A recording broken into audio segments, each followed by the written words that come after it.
Hey class, so we're going to try to wrap this drawing up. You'll notice that I've added some more dimensions in. Again, I'm looking at the final deliverable, trying to make sure that I'm dimensioning only the things that I need to dimension and not putting too many dimensions on. I only want to dimension things once. In doing so, though, I did notice that I made a mistake. So I was dimensioning this wall here.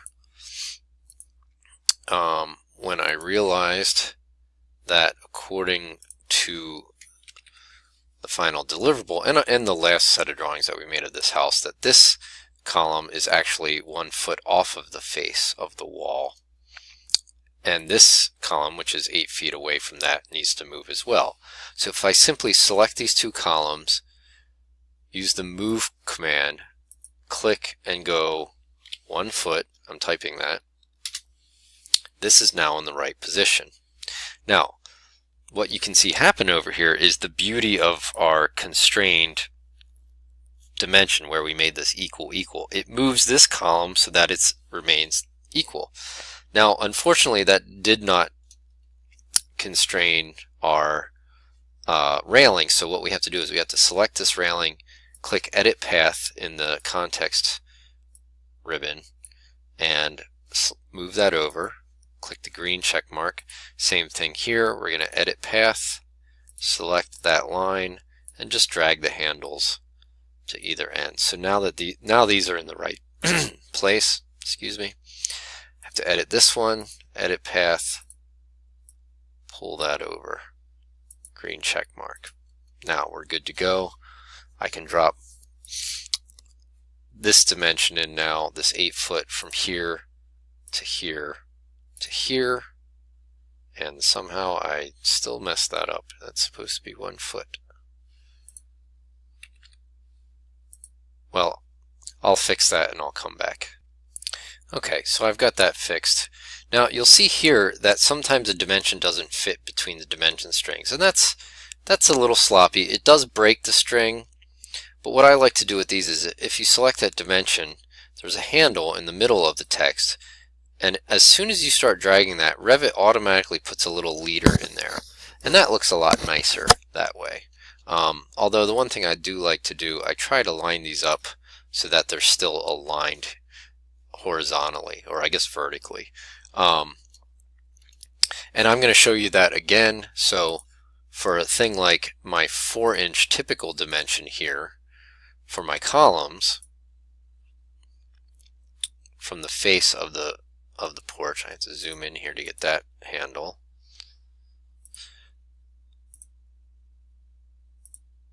I don't know why that's not working. There we go, 4 inches. So again, what I can do is I can drag this out like that, and that's a little bit clearer. Oops, didn't want to do that yet. Let's pull this 4 inches out. Now what I can do is if I double click a dimension, I can come in here and I can say below on this dimension, because this is a typical dimension, I can type TYP period, parentheses, and that is 4 inches typical. And what that means is these are all 4 inches off the face of the porch. And I'll do the same thing here, double click in the below box, type parentheses, TYP period, parentheses.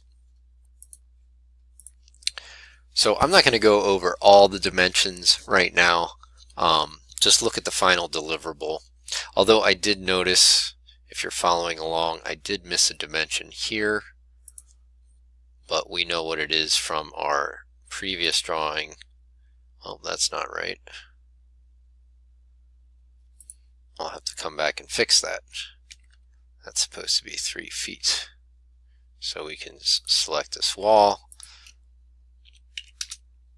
There we go. And then that means that wall is probably not the right dimension.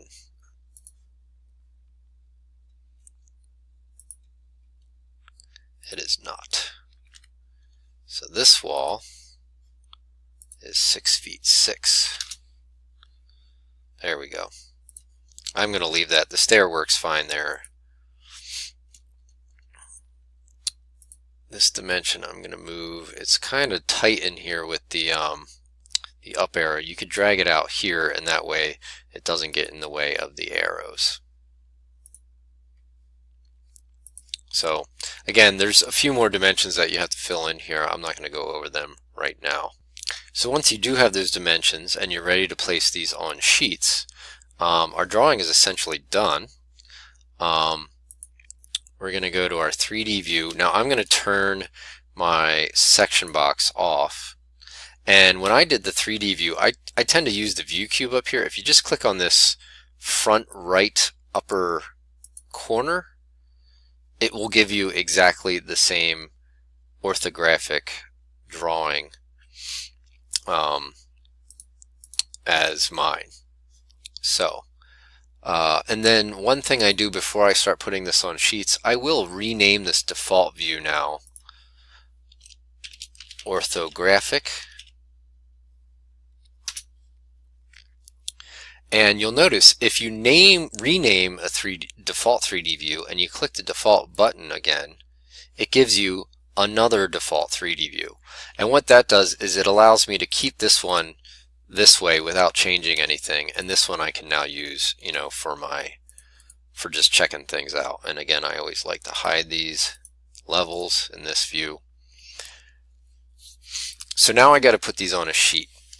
What I'm going to do, much like last week, is right click on sheets, new sheet, except this time when I go to load my title block, I am going to navigate to where I downloaded the title block, which is on Vanco Hall this week.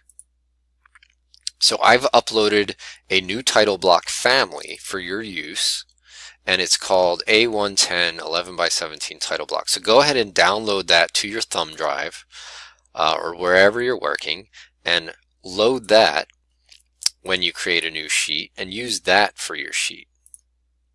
And you'll see here it's essentially the one we've been using all semester long. Fill in your name as the author, fill in the sheet title. So this one is going to be all caps, basement plan.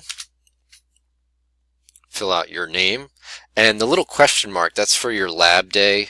I'm just going to type in lab day here. And for author, I'm going to write your name. So there's my basement plan sheet. Again, I simply click on the basement plan in the project browser and drag to my sheet, and then I click in the middle of the sheet. Then I can move this around. I can use the arrow keys to nudge it, and then I simply move my title up. And again, you have to select the view to change the title line length. It will automatically create the name basement for the drawing title, and it automatically fills out the scale. You'll have to change the due date as well. That you can edit by just double clicking. There's our basement plan. I'm going to do the same for the first floor plan and the axonometric. Just create a new sheet, use that new title block that we have, fill out all the information correctly.